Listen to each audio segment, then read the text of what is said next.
Hi! In front of me is VIVO Y200 and today I would like to show you how you can edit passwords saved in Google Passwords Manager. Firstly, open Settings, scroll all the way down and click on Accounts. Then use this gear next to Google. Tap on Google Password Manager and tap on one of your passwords that you wish to change.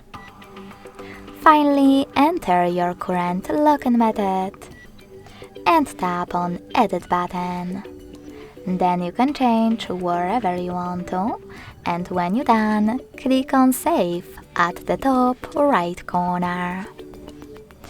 Thanks so much for watching. If you enjoyed this video, smash that like button, comment and subscribe. Bye!